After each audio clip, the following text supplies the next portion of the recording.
Welcome back, boys. Today we have a interesting one. How degeneracy will kill civilization by Whatifalthist. Let's check it out. This video will shock you. After learning about what I know here, my life hasn't been the same. I think about what I talk about in this video on a daily basis. If you don't want to know this, turn back now. That being said, I know that by saying that, this is gonna make all of you watch this video. I know this advertising tactic here is shameless, but it doesn't stop it from being true. To be honest, I want us all to know about this, partly so that I can share the weight of this, and also so that hopefully we can do something about it. You'll understand why I say this by the end of the video. I'm already shocked that only a very small percentage of the people I talk to know about this, and I'm already talking to people who are much more aware, educated, and intelligent than the general public. I love this painting. The way it works is that some people see an old lady, others see a young woman. Life is like that, where we all inhabit the Yeah, this is young lady turning away, looking this way. This is the eye. Then old lady, this is the eye.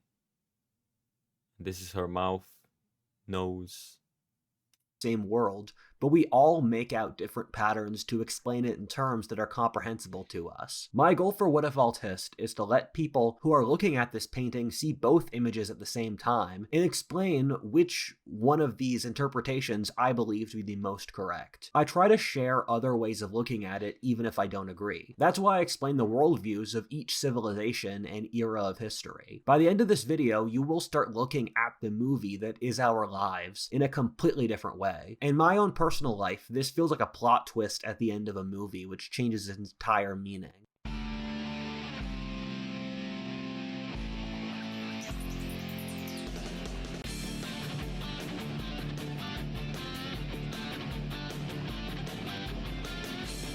Just haven't hit it yet. With this video pulls on the least source materials of almost any video I've done. One of the recent videos I've made is explaining modern civilization. I pulled on 68 books as sources, which is something like 25,000 pages. For this video, the main source I'm using, although I reference many other books which you'll see in the description, is less than 10 pages, that being the Mouse Utopia study itself. There's so much to unpack in each page that it'll take me a second to go through all the interpretations possible. Mouse Utopia was a study in the late 60s and early 70s in Maryland. This was the era of the most rapid population growth ever, and people were really worried about what the implications for that might be. This was the era Soylent Green was made in. Thankfully, the 20th century has dodged all the crises it expected to have, whether nuclear war, overpopulation, oil depletion, and more. I wish our society was collectively more grateful that we dodged so many bullets, but we're not a particularly wise culture. Keep in mind that as we go forward, this is the best argument for why this won't happen, that we've had so many crises before that just didn't occur. The guy who ran this experiment, Calhoun, did this thing in a bunch of cases. The test which became famous was Universe 25. This universe was the biggest and lasted for years. However, all the previous experiments had similar end results to this on a smaller scale. What they did in Universe 25 was put 9 mice into a cage with infinite food and no disease. It was cleaned regularly, had no predators, and a perfectly temperate climate. These are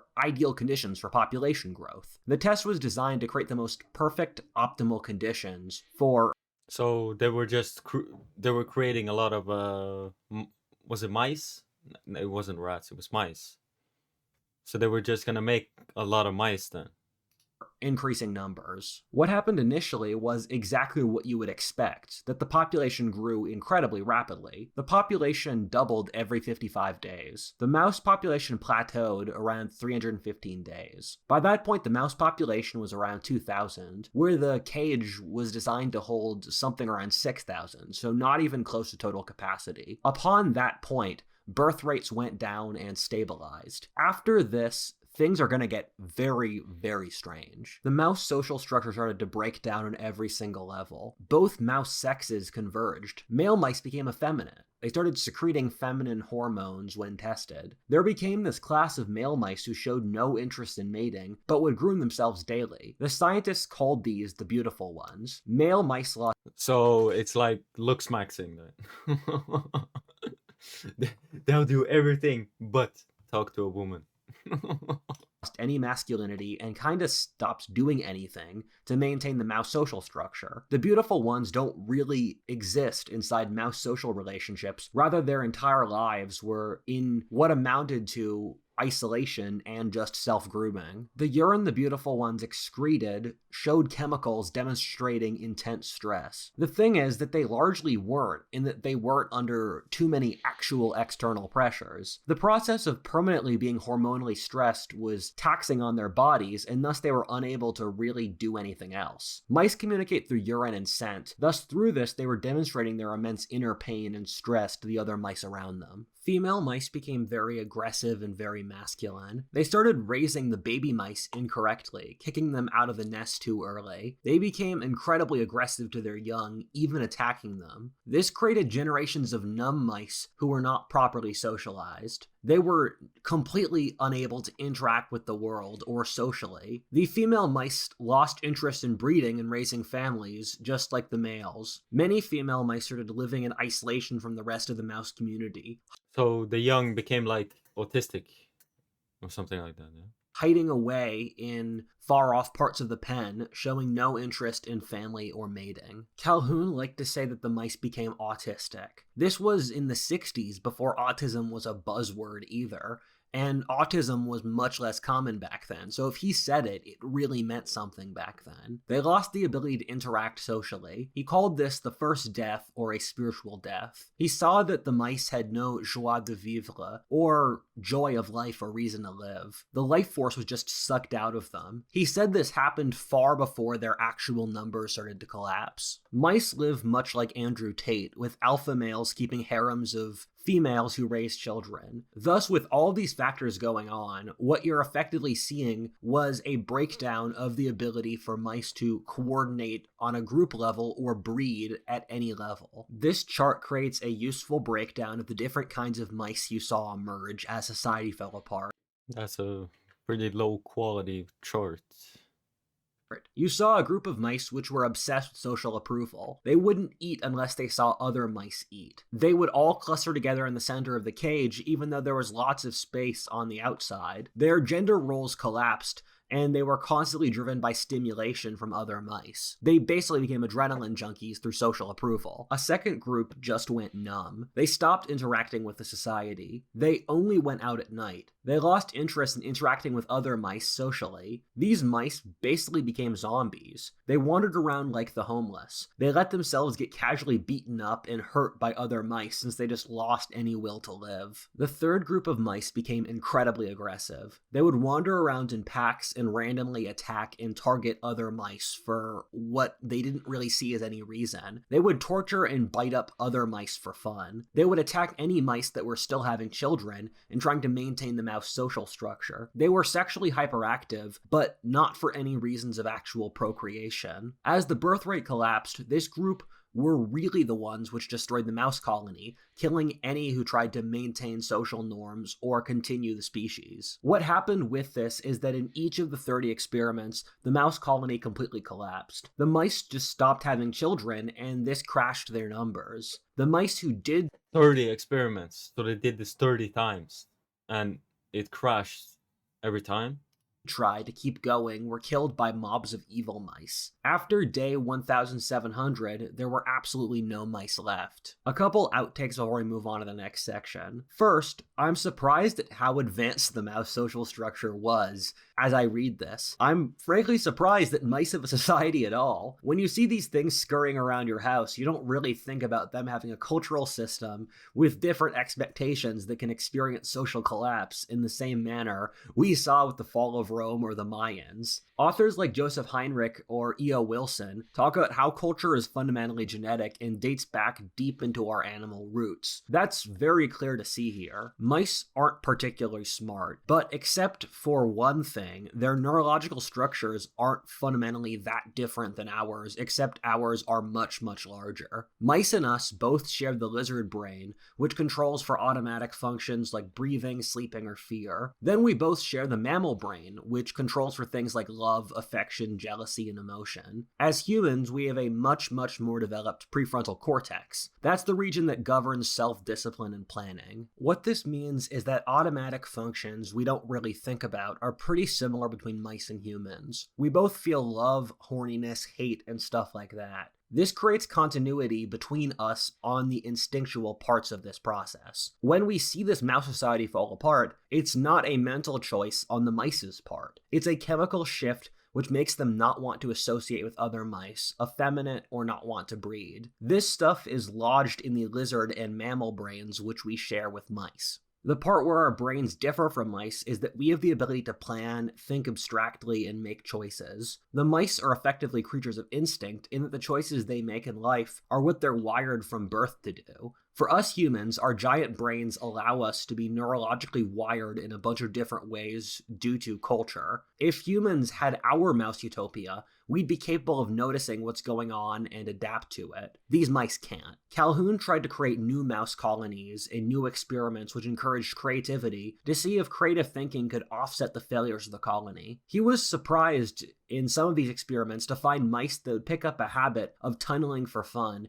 and making balls of dirt as a hobby as a sign of mouse creativity in a collapsing, crowded society. I've read conflicting reports on how well this works. I think it forestalled the social collapse for some mice without stopping the process. To be honest, the idea of using creativity to offset complete social collapse is such a late 20th century idea. As a person born in the 21st century, I'm always shocked by that era's ability to think we'll find some magical MacGuffin through love, creativity, the power of friendship, or technology, so as to not deal with some vast systemic social issue. I remember hearing all that kind of thing as a child, with friendship is the answer or follow your dreams from adults around me as a kid. Then my generation got shafted. Well, none of that was actually useful advice. A point I'd like to make is that although these experiments were replicated many times by Calhoun himself, they never were by anyone else. People take this as a dunk on saying the experiment isn't valid. I think that is a factor to be aware of. However, keep in mind the vast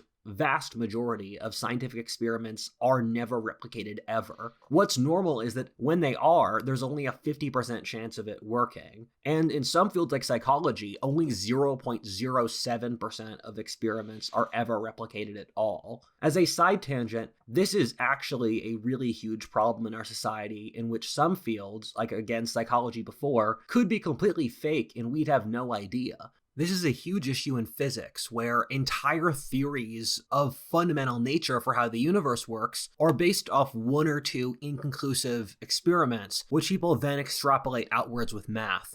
So vast parts of the fields of physics could be completely fake. When you see your local news station talk about some study that says chocolate in small doses is healthy for you, alternately how in school they taught you carbohydrates are healthy and lean meat isn't, what happens here is that some special interest pays for the results of a study. It never gets replicated, and then it becomes social policy. Thus our society is managed by pseudoscience, pushed by the powerful, and here's like 10 examples of this as a text wall. However, complaining this experiment hasn't been replicated is kind of silly in my opinion, since it's like saying the moon landing hasn't been replicated. To fund lots of people working on a project like this for multiple years straight, as Universe 25 took 5 years to complete, is a miracle in itself. Things that expensive are very, very rare, let alone funding a replication experiment where universities almost never fund replication experiments, and their rankings are assessed predominantly by research. Thus, there's no incentive to put lots of money into replicating an already expensive study that would be difficult to get funding for in the first place. The fact that Calhoun has run various versions of this experiment around 30 times itself is incredibly impressive, and that's something you almost never see. Part 2. If Mouse Utopia were to happen. I'd like to ask this question. If Mouse Utopia were to happen to us as a human society, what would it look like? One of the top principles I use to figure out what the truth is to ask the question, if blank were to be the case, what would it look like? From that, I compare what that would be to the reality that I see to see if that's the fundamental causal principle. For example, I see lots of political dissenters say that America's a dictatorship. However, we still have journalistic freedom, we're not genociding ethnic minorities, we still have some rights, and a two-party state with a competitive electoral system. Thus, I see that the scenario doesn't match the hypothetical. Thus, we're not a dictatorship. If a human society were to have Mouse Utopia, the first step would be there would be some massive breakthrough, likely technological, in which the population rapidly balloons. This would be an era of profound optimism. This sort of thing would have never been seen before in history. Thus, this society would develop a concept that it was inherently special, and like nothing before in history was comparable. This is very similar to our concept of modernity, which I talk about in this video, which I think you should check out afterwards because I believe it to be one of my best. In this video, I talk about how modernity is defined as the rejection of previous societies. Modern people believe that none of the rules or values that took thousands of years to develop over history are useful. This is useful and necessary for the rest of Mouse Utopia since it's the main preconception that allows all of the other crazy factors to emerge later down the road. If people have a sense of being rooted in the past, then they have a standard to assess themselves against, where it becomes impossible to get them to do all the crazy stuff which occurs next in Mouse Utopia, since they can compare themselves to the thousands of years of history before and think, what's going on now is crazy and unnatural. The first step is that you need to remove a continuity with the past in order to see the later changes. Most negative changes start by seeming unimportant or reasonable, or very often necessary against an even worse thing. Income tax was installed in America as a way to pay for the world's wars. It seemed reasonable as a way to fight off this giant external threat. However, the government kept the top income tax at 90% for decades after the war for no real good reasons. You start smoking cigarettes to get through a point of stress, and then you find yourself hooked for years afterwards, even when you don't need them. With the cultural changes implicit to Mouse Utopia, the previous cultural traditions tethering that society to the earth would probably be removed first, since they seemed mean. I can understand that. Societies in eras of harshness often develop very harsh moral codes as a way of keeping the population tough so the society survives. Women need to have kids, not follow their dreams of being an artist, as the population needs a strong birth rate so the neighboring group doesn't outbreed and conquer them. Your sons need to be tough so that he can fight or survive famines. You need to have strong sexual mores to build up tension and incentive for young men to work hard for that society. Once you remove those external threats, removing those standards seems kind. Without external threats, with the looming threat of plague, war, or famine, morality changes drastically. In a society of scarcity, morality is responsibility. You have to plan outwards, since if you don't, our society is going to collapse. Your children will die, or your people will be enslaved. Thus, morality is the act of behaving in a manner which makes sure you and your people survive. However, once you remove the external threats,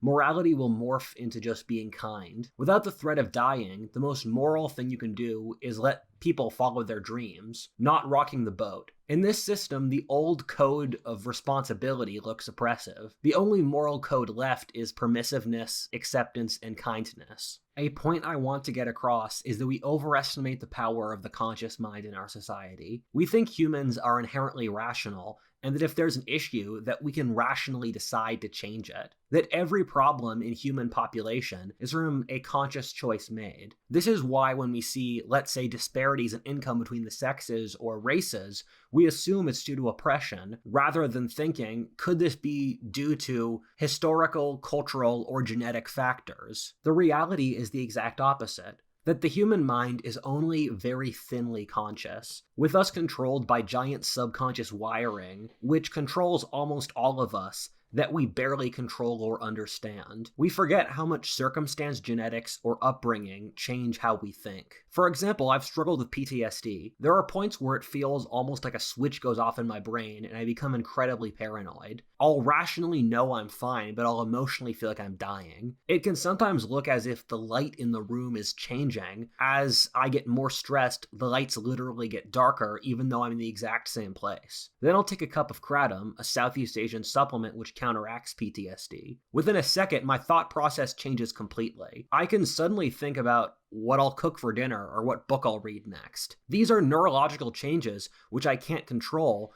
but completely change how I think. You see neurological and hormonal changes, which we have no control over, massively influence how we live our lives on a very profound basis. When I'm sick, I'll get depressed and I can't plan for the future. I purposely have a policy that I'm not going to make life choices when I'm sick because I just have no faith. When I used to live in the Yucatan or Thailand, the heat changed how I thought. In the hotter climate, I had trouble having initiative, being creative, and I stayed up late at night. The thing with Mouse Utopia is you're seeing instinctive subconscious shifts among the mice, which humans would then rationalize. We live in a society of rationalization, not rationality. We just believe random stuff, and there's not really a logical explanation for a lot of it, but we rationalize it somehow. To be blunt, can anyone explain to me how the trans movement makes any sense logically? I've never gotten a real answer to that question. Whenever I ask people for an answer, they just say, we should accept whatever people believe, but that's not rational. Matt Walsh's documentary, What is a Woman?, where no leftist activist could even define what a woman is, demonstrates that. I've lived with some crazy people in my life. My mom had several different mental illnesses at the same time. The thing with crazy people is they don't put a sign on themselves saying, I'm crazy. Crazy people are completely assured that they are correct in their ideas and that everyone else is completely wrong. You tell someone is crazy since they're clearly disjointed. Their ideas don't connect into a cohesive whole. They start somewhere, stop, say something else completely unrelated. None of their ideas flow together in a coherent, rational manner. Sometimes crazy people can have a point. Ted Kaczynski clearly had a couple bolts loose in his head, but I think parts of the Unabomber's manifesto are absolutely brilliant. What this means is that if we had a crazy society, we would never know. If you're worried about being crazy, you're probably not crazy. If you believe whatever strange idea flows into your head with complete certainty, then you might be. A crazy society would vilify those who fought against it while demanding to insert its craziness everywhere. A crazy society would be viewed as the rest of the world and other cultures as, those guys have got some issues. I cover this topic in much greater depth in my video on the psychological Black Death, which is also one of my favorite videos. This is a much bigger topic than I give it credit for here, but 20% of our population has a diagnosed mental illness now, and among people my age, it jumps to over 40%. Almost all young people statistically have at least one big psychological issue. And I think these numbers are undercounts. This is the case for our society. We operate with all these ideas that don't exactly fit together. We use rationalizations to push social agendas. Another crazy person thing is the inability to see the world in perspective. For a brief reality check, our society literally doesn't believe in truth, logical consistency, reality, or that the past has any lessons to teach us. I took a course in gender studies. This is stuff the left, which really runs our society, will all openly admit to themselves, as I say in this text wall. This is stuff they say they do. Can someone explain to me why that's not the definition of insanity? Women become more masculine in a post-scarcity society, given as a general rule the weight and difficulty of pregnancy and having children, which is the most pronounced in humans of almost any species, means that men have to bring something else to the table. Since women have to spend 9 months pregnant and then raise the children for decades, the man brings resources and works to support the family to counteract that. This is a normal arrangement across all societies in human history. However, in a society in which there isn't scarcity, men don't really have a purpose since there's no way a woman and her children will starve or will be attacked. What this does is give all the leverage in sexual relations to women. Society then becomes very feminized. Women get tired of men since the men don't really offer them anything, since resources are no longer an issue. This then results in women becoming agitated and angry at men, while also themselves becoming more masculine. So this is where the what are men used for and stuff like that comes from, huh? Like as they are now independent. Yeah, what do we need men for?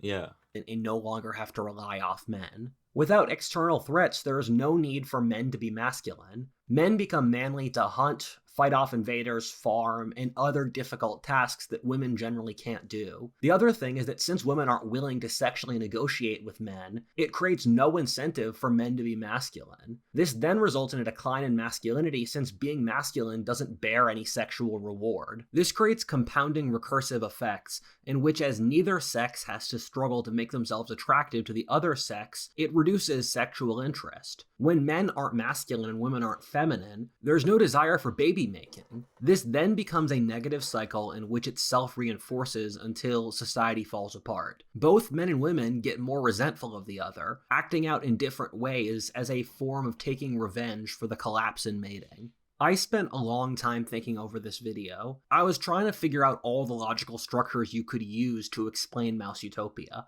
I came to the conclusion there are very many. I think it won't be until Mouse Utopia is finished that we can tease out what the exact causal mechanism that drives it. It could be that mammal brains can't handle extreme population density. This is why cities are always population sinks, which have moral degeneracy, and for no part of human history, even in the ancient or medieval worlds, had sustainable birth rates. Perhaps we need to have interpersonal relationships in order to maintain morality. Once you remove that, you get too much free riding. Our urbanization is a big reason bureaucracy is so important in our society. The modern world is the most bureaucratic era ever, and it's also the only majority urban period ever in history. What that means is that we can't use interpersonal judgment to maintain standards. The village elders, local feudal lord, and parish priest can't know the character of everyone in the village. Instead, we use bureaucracies and test-taking to manage our society. The problem here is that tests can't assess the reality of the human condition. They leave out traits like morality, courage, honor, or wisdom. This then creates an incentive for a degenerate society. We didn't evolve to be an urban species. Also, there's the incredible loneliness that comes from modern industrial urban societies. Study after study has shown that interpersonal relationships are the most important factor for happiness and social well-being. In an anonymous urban society, this problem gets really acute.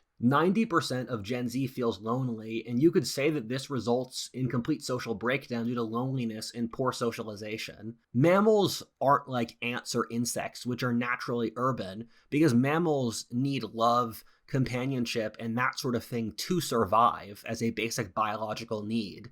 And those kinds of relationships get difficult to maintain when population density gets too high. Then you have the argument that without external threats and challenges, people just fall apart. Imagine a video game where you start with infinite hit points, currency, and weapons. Your video game character would just turn into a complete degenerate who would just mess around out of boredom. The entire society would turn into Grand Theft Auto. Keep in mind, the vast majority of people are selfish, dumb, and foolish, especially so without societies that socialize them to be better. Without external pressure, society collapses into degeneracy. Complicated historical events often occur for many different reasons, operating on many different levels at the exact same time. An easy example of this is the fall of Rome, where you can find loads of justifications for it between climate change, changes in military technology, diseases, changes in military structure, or Spencer's cycles of history, or moral degeneracy. And the thing is, these are all factors operating at the same time that are bundled together into the same process. And this is occurring with Mouse Utopia,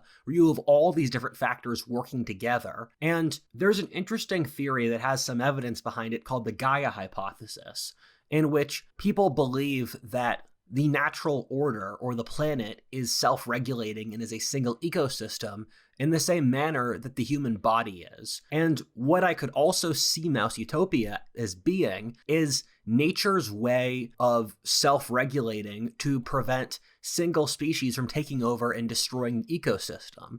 And so once one species gets too close to destroying the entire ecosystem, their birth rate collapses and they go crazy as a way to keep them from destroying the entire body. One of the aspects of human nature that the Bible touches on, which I think is brilliant, is that human societies can very easily evolve to hate goodness itself. We have souls and know what is good in our hearts. Degenerate societies start to hate goodness since it's a standard that they can be held against. This is how Mouse Utopia can collapse into complete nihilism. This is why bands of mice go around killing the families of those who choose to continue to procreate and continue society.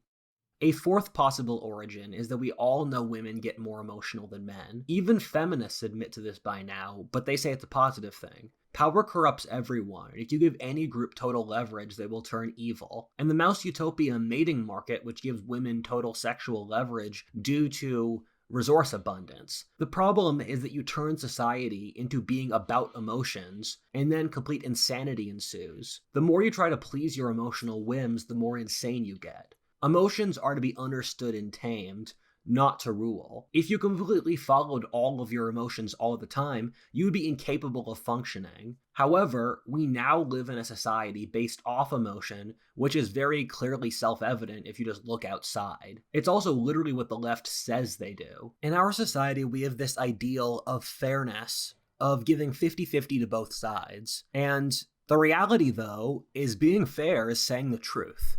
And we don't actually follow this ideal because it's only applied when you criticize the left, and our society very frequently criticizes the right at all times. And people will say, Rudyard, I don't like how you're going after the left in this video, but the question I would ask is anything I said incorrect? And can you disagree with any of the points I made about the left being nihilistic and all that sort of thing without just having a gut reaction? The thing is, it's not dramatic if it's true. If Mouse Utopia happens, it will completely change how we see the world. Civilization will spend centuries or millennia trying to reconcile what went wrong. Much is the same which has occurred with the fall of Rome. We will have to develop entirely new philosophies and religious updates to come to terms with the social lessons of Mouse Utopia. The problem with Mouse Utopia is that as society descends into it, it's very hard to explain to the population what's going on. That means you end up with a situation in which this catches the society when it's blind and slits its throat in the night. This is since if our society has not experienced Mouse Utopia before, they just don't have a word or even a concept for it. What this also means is that there's no big or stark events which scream out, the world is changing. It's all very gradual. What would happen if Mouse Utopia were to happen is the society would gradually just go crazy. The public wouldn't realize what was happening until it had already occurred. Enough of the population would be insane that there would be no recognition of its insanity, and only a handful would notice. Something I find worrying is that in Mouse Utopia, the violent nihilists were the ones who organized into bands to slaughter those who were still functioning and having children. What that tells me is that more likely than not, the government would be on the side of the chaos of Mouse Utopia, not fighting against it. Part 3. Comparisons. I look back on the predictions I make each year and compare them to how I saw the world before. I do this to analyze my track record to figure out what kind of biases I have. One of the things, comparing how I predicted the world in 2020 to where we are in 2024, the biggest thing which surprised me is I wasn't able to predict the sheer nihilism of what came next. You can watch some of my older videos and I talk about how I predicted the left would go crazy. That turned out to be correct, but not in the way I thought, and I'd like to draw attention to it. The thing is that I thought they'd be like Mao or Stalin. We have a track record for what the left's going crazy already looks like. What surprised me, though, is its nihilistic bent and hatred for life itself. The old left was very optimistic and progressive, thinking utopia was around the corner. The old left supported technological progress, increased population growth, family, and all that sort of thing. The modern woke left has no positive vision of the world in the future. It's just don't do blank. It's purely negative. Some older people might not believe me here when I say the left is openly suicidal, but to just go through the list, the modern left wants to degrow the economy, they view having children as immoral, they are bringing in millions of immigrants to commit what they openly say is effectively civilizational suicide, they are printing the most money of any period ever in Western history, they are tearing down the statues of their great leaders of the past, blackening their nation's greatest accomplishments. They say they want to destroy their societies. Can anyone find a single way the modern left is not committing social suicide? On top of all of this, people say that none of this matters, which blows my mind, given the left today controls almost all of the whole Western world,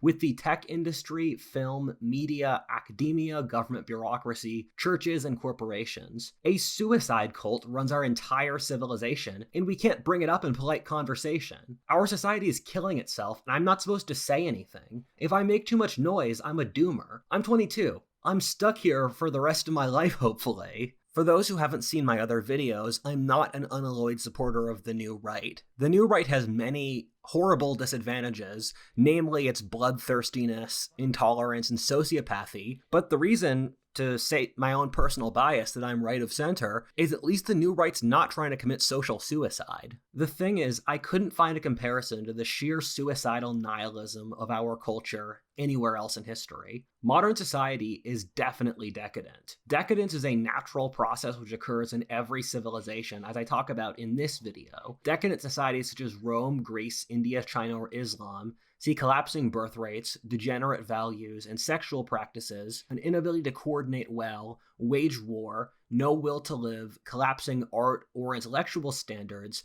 and a disconnecting the elite and populace. Decadence is Mouse Utopia on a moderate level. When I look at scientific studies, one of the metrics I look at to assess how plausible the results of that study are to see how much of the rest of history would agree with it. It's my opinion that if you put Aristotle, Isaac Newton, Confucius, and Jesus in the same room, and if they agree on something, that means it's probably true. If a study comes out saying men and women are psychologically the same, I'd really need a lot of evidence to support it, as every society ever in history would treat that as completely insane. The thing with Mouse Utopia is it fits a framework that we've seen very commonly across human history, that being decadence. This makes me inclined to believe that it's possible. The thing is that historically there has never been a society as rich as the modern Western world since World War II. That means that there were constraints against Mouse Utopia. There's a bunch of things that are only happening in our society. Our decadence is on a completely different level. As a general rule, the wealthier a society, the worse its decadence. And so does it go to believe that if our society has a completely different level of wealth and comfort than previous societies, that we would not experience a greater level of decadence? As a culture, we've completely thrown out religion, art, history, philosophy, social standards, relations between the sexes, where feminism at the highest rates in history, and our society is committing suicide, as I said before. We don't even make movies or popular music anymore. Think about that. Our society has stopped doing anything of what society... Yeah, when you look at games and movies, most people now, they kind of go back to the older movies because they had some kind of soul. They were better. Do. Degeneracy at this level is unprecedented over history, except for Mouse Utopia. I hope over this video you've drawn the line that the only mental model which explains the direction our society is going through is Mouse Utopia. This is the first time feminism dominated society. There were earlier periods of more female empowerment, but none of them reached the levels of feminism. This is the first time societies are importing immigrants to purposely replace their own population. This is the first time the elite makes satanic art. Doesn't the fact that any criticism of women in our society is called sexist and is not allowed socially just show that we live in Mouse Utopia, where one of the preconditions is women getting more masculine and aggressive? The fact that I will probably get pushback for making this video, doesn't that show that we're already at a point where Mouse Utopia controls our society, where you can't even talk about it? We've started seeing the depressed male shut-ins called NEETs or hikikomori. NEET stands for not in education, employment, or training. NEETs would have been unimaginable 5 years ago. I didn't think they were real even 3 years ago. Why are we defunding the police? How does that possibly benefit Black people who often live in unstable communities who really need the police so society doesn't fall apart? This corresponds to the rise in violence seen with Mouse Utopia. If you look at the teen girl heartthrobs today, don't they look suspiciously like human versions of the beautiful ones? These aren't men who will fight off the neighboring tribe or farm. Once you remove masculinity from breeding, you've removed any conception of using breeding for procreating. The Hindus predicted an age called the Kali Yuga, in which it would be a spiritual dark age. Kali is the goddess of feminine destruction. It would be the feminine burning down the world out of pleasure while no one could reach God. The Hindus knew what we're living through now. This is part of a theme where I have a text wall here, where the Hindus knew a lot more about the world back in the ancient world than we give them credit for. The marriage and birth rate is collapsing at an unprecedented speed. There's again nothing like this before in history. If we look at the countries where this is happening the fastest, in East Asia, such as Japan, Korea, and China, their birth rates are plummeting towards zero. They keep on falling lower and lower, where they approach just having no kids. Yeah, they're so stressed out in these countries. It's like you have to if you're a young student, you have to study for like 16 hours a day or something. Or if you're working, it's like you have to work again 16 hours a day. It's like, it's insane. The work culture there is horrendous. When are people gonna find time to just not be stressed and maybe find a partner and start a family? But then it becomes like a financial issue, actually.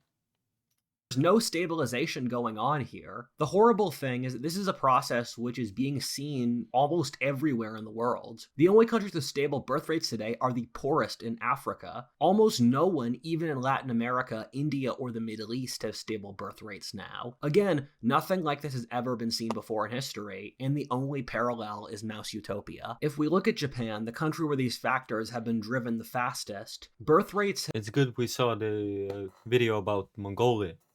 It's getting better, from what I remember. Have completely collapsed. Japan is one of the lowest birth rates in the world. Women are in the workforce and don't want to get married. There's a social class of men called hikikomori, or herbivore men. They aren't interested in sex and just stay at home and play video games. Nearly half of Japanese men under 40 are virgins. That's also self-reported, so the real numbers are probably higher. Japan is already in Mouse Utopia. Other countries are catching up. I think back to modern feminist culture, which hates the idea of any man treating a woman sexually in public. If a man so much as glances at a woman at the gym, hits on her in the street, or work, or acts dominant, he can be cancelled. The thing is that women like when men are dominant or aggressive. What I've seen in the subconscious of modern feminism is it literally loathes the idea of women breeding with men and being happy starting families. The thing is, why does our society care so much about this? Women aren't children. They have agency and can politely reject men, and if they don't take a hint, pepper spray or shoot them. All of these cultural changes we've seen are occurring on what's really a visceral biological level. The left has thrown away all rationality, and they literally admit that proudly. They just say, this is what feels right. That's exactly how you would rationalize the hormonal changes which underlie Mouse Utopia. The thing I see with the feminist movement is there's no thought. If men can't talk to women at the gym, work, or public, how the hell are the sexes supposed to meet and make the next generation? The real reason for this is that feminism loathes the idea of procreating and finds it disgusting,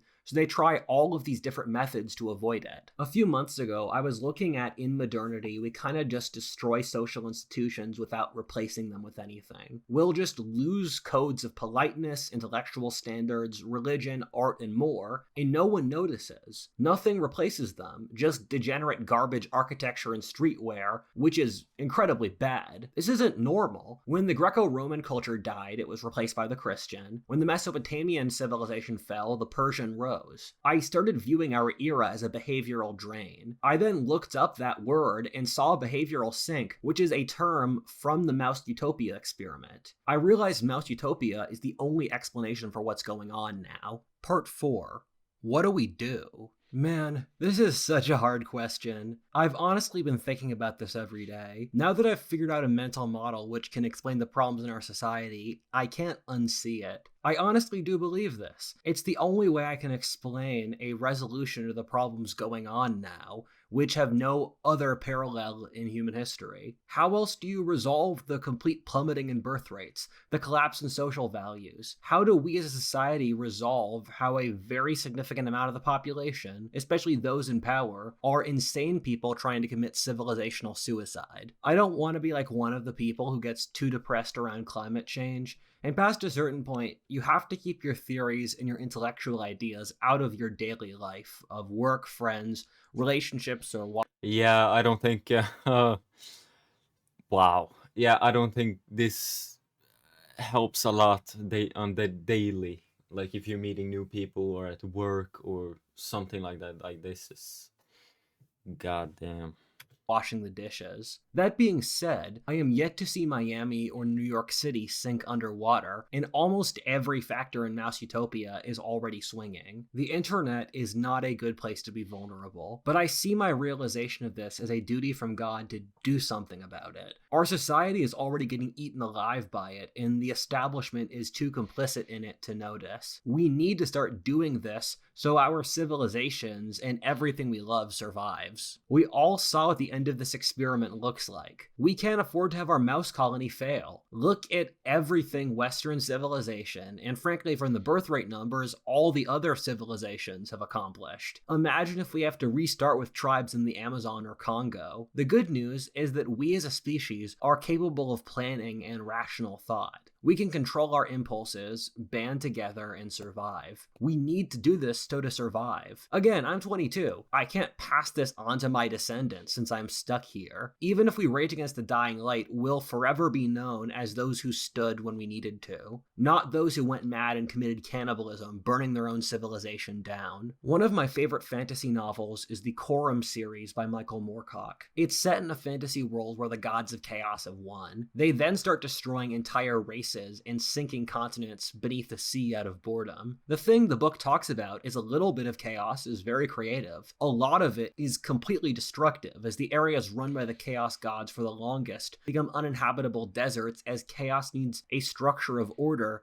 to operate in. There are 6 kinds of people in this novel where the Chaos Gods win. Some become fanatical cultists who worship the Chaos Gods. Some become numb zombies who can't handle what's going on. Others become savage, sociopathic barbarians. Another group copes by becoming normies who can't admit it. Others become crazy from the chaos. A final group are a small group of people trying to hold civilization together and beat the Chaos Gods. I see this split today in our society, especially among people my age. The final group of people need to organize, unite, and fight for the survival of civilization. I think the popularity of zombie movies is a sort of collective subconscious foreshadowing of Mouse Utopia. The zombie apocalypse is a lot like Mouse Utopia. To be honest, each generation I see more zombies. Gen Alpha doesn't seem to have hobbies, independent, or an ability to function outside of iPads. This might make me sound crazy, but I look at the TV today, something's off. People look like puppets. They don't move their eyes enough. Their neck posture isn't right. They don't move their arms enough. It's like the spark is gone. It's the first death which Calhoun talks about. There are 3 things that can forestall Mouse Utopia. The first is communities of those who are sane living together in out-of-the-way places. They can protect each other, farm, maintain sanity, and operate independently from the rest of society.